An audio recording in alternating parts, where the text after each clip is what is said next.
John Bain. I want to welcome you to Fortnite Creative. And welcome you to, well, I guess I've been toying around with the game a little bit, and I've come across some ideas I'd like to share with you guys. Next episode, we'll get into maybe some more building. I've played around with this some just to see like how it works, how we can get some stuff done. I'll show you why you see some of the stuff you see here in a second. But, you know, I did two little sides that are symmetrical coming in, so it's nothing major, just running through, come up into here, come up to this, run up here, bounce up. You can't get up the first time unless you jump right into it. Then you get up there, bam. Come up and around, up and around, up and around, and we're up top.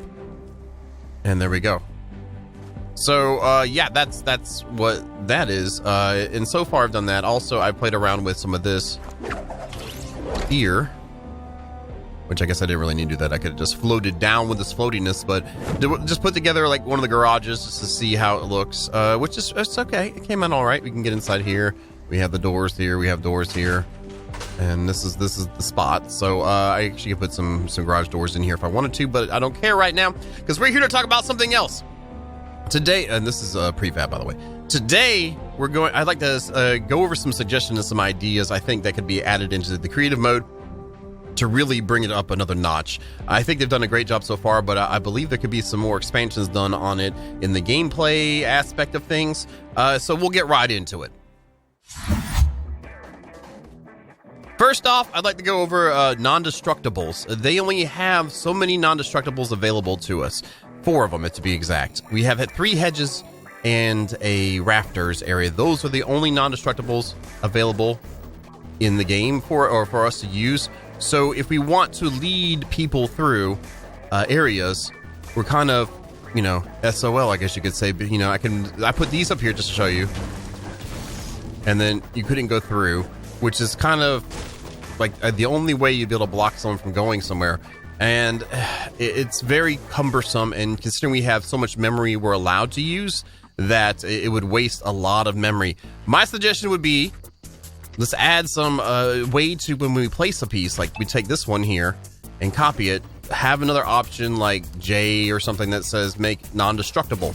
This way pieces can be used, and like if we're trying to make a specific route for people to run through here, and let's say I bar off this or gate it up whenever they come in and they can only run through this, they can still break this down and go into the middle. If I wanted to do like a thing where you had to race around the whole area, like whoop, derp, like this, and have to race around the edge and then maybe come back into the center to get back to the exit or something like that, that would be really nice. And having like every piece being toggleable as non-destructible would be a great way to control that, and then just like let us turn that on and off as we please. And then that way we could also make cool secret areas. So let's say some people are a little inquisitive, try to hit things as they go through, they find, oh, I can break this wall, and behind it have like a treasure chest with something for them in it. You know, something like that would be really cool. The second idea I've got is NPCs. Some sort of way to have NPCs, maybe some of the defenders from Save the World, maybe some other things in there, I don't know, to have some sort of variety of, let's say, like a co-op thing going on. An enemy spawner would be great for like zombies or something like that. Maybe have a boss spawner that can happen, or like when we place, let's pretend something is let's say this is it, okay? And we place this down, and just we put it like right here, and we could go into it and customize it. Like you have the customize option right now. We can get out of that mode. Let's go back into this and customize. Oh, there we go. And inside this, maybe have it where it can choose the spawns, enemies, and then it can be like, you know, choose it to be zombies or blah blah blah, and then have another tab with how many waves you want to spawn. That way you could have a progression based thing, and then after so many waves, like how many waves, and then have a question, final wave spawns boss, new boss difficulty or something like that. I think that would add a lot of flavor to it, and in my opinion that adds exactly a lot of flavor. I don't know if it's memory issues or something like that. I would think it's not that bad considering what else is already going on.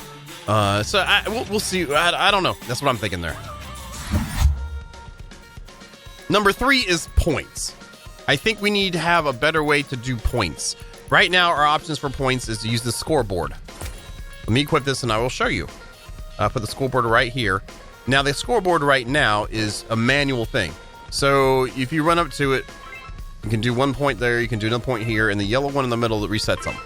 So you manually need someone to do that, which I think would be okay sometimes, but I don't think so. I don't think that's the only way. Let's say we wanted, let's suggest a couple different ideas here. Let's first, like, maybe a destructible points thing. So let's say you have, like, maybe an item, a decor, or maybe even something you can flag that you can make. When you break it, you get points for it, and then automatically maybe have an automatic scoreboard, and then with a reset or something, I don't know, have an automatic scoreboard, and whoever gets the most score, wins that way. So you could do, like, let's say you had to use the turrets, and on all these wall areas or the cliffs here, we have like bullseyes even. Maybe even the bullseyes themselves could have like a point system in them, like the central one is 4, the next ring is 3, next ring's 2, next ring's 1 type of a thing. But either way, or maybe even blocks that give different points. That would be even better. I would think that anything like, let's see, did I leave those blocks out? Yeah, I did. Like, maybe have these and then use them to assign points. Like, have this block be like worth 4. I can assign that, and then maybe assign that one to be worth 3, and kind of do things like that. That might be kind of cool. Or even the color ones, whatever, the lights. I think that would add some flavor to it. Also, a lootable version. We can build chests. So if we wanted to, maybe we could have a consumable item that gives points or something like that, and when you drink it, you end up getting, like, or when you just pop the chest itself, it gives you a point. That way we could, like, do like a hide and go seek type thing, and potentially do things on that end of the line of it. And even then you could have with that with points, like, then you could have multiple things, and you have to gather like a treasure hunt type of thing, I guess you could say. The next idea I got is checkpoints. I think we should have a checkpoint system put in the system or something like that. I think either having an item that specifically is a checkpoint item, and then maybe some rings because that are checkpoints. And with the checkpoints, there could be a couple different ways of doing it. You could have it to where you maybe have a red and green checkpoint type thing, like going on, like maybe the one that you're supposed to go in first is green, and then the next one after that, all the other checkpoints are red. And then when you go through the green one, the next one turns green, and the one behind you turns red, and you keep on going through it to get through the checkpoint system. Something like that would be great, like on a run through on this. Like, we could put a checkpoint inside each part. Let's go over here. Over here. Let's say the first checkpoint's right here. The next checkpoint is at the top of these stairs. Then go up, and the next checkpoint is at the very top of this, and have like a checkpoint system on it to kind of have people go through. Maybe have a limited number so you're not overloading things. I don't know how bad that would be. Also, maybe have it to where they score points too. Do checkpoints score points, and then not have all of them be like red and green. So then, like, you could just have, if they happen to get all the checkpoints they can, and then compared to somebody else or something like that, or a highest score, they go with it. And I think having like a ring would be really cool, because we take, let's just say this lovely little airplane here. Let's pop it right there. Yes, very nice. I like very nice. I really like very nice. Let's get in here. So let's assume we're flying around. We could have rings to fly through for a checkpoint system, and then destructibles along the way. So make rings worth more points than destructibles, but then have destructibles available along the flight for more type of options like that. I think that would add a lot of stuff to it. This is kind of fun, actually. Let's destroy some things. Anyway, so that was another idea I had. We could do something like that. I think that would add a lot more flavor to it with the checkpoints and like that, and tying it into a point system if that was available. Another idea I had is maybe a capture the flag kind of a thing. And I don't know if it could be tied in checkpoints or something like that, but have it to where you can place an item that takes damage, and it is flagged for the opposite team to destroy, and have it have a setting like whenever it has the setting, the game ends or something like that. Like, let's say there's a red flag and a blue flag, and that's it. And we have them placed on different points on it with a place in between it or something, and you have to defend against it or something. I think that would add something to it. I think that would... Well, let's get some more points. More points. That would be something that would add some more flavor to it, I think.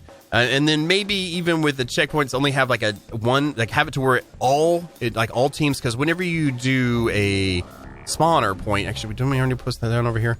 When you do the spawner point, we already have an option here that says any team, and then you can choose specific teams for them too. If we had just one of the flags for any team, that could also be used for a race, because whoever gets to that point first, then if they destroy it, then they win the race. I think that would be pretty cool of an idea, and it would add more functionality to the whole thing as well. Well, guys, I hope you enjoyed that. A couple ideas I had for it. I know it's not a very long episode, but I figured I'd go over it when they all came to me at one time, and I was like, well, let's share this and see what people think. Let me know what you think down below. If you have any ideas yourself, go ahead and share in the comments below down there. I think we got some. I think there's a great potential in it already, but I think these points would add so much more to it, and I hope to see them expand upon it. This just came out, so it's not like, oh God, they've ruined. No, it's good so far. This is not a criticism. This is just ideas that be added possibly that I think would be really good. Either way, thank you guys so very much, and you have yourselves a good night.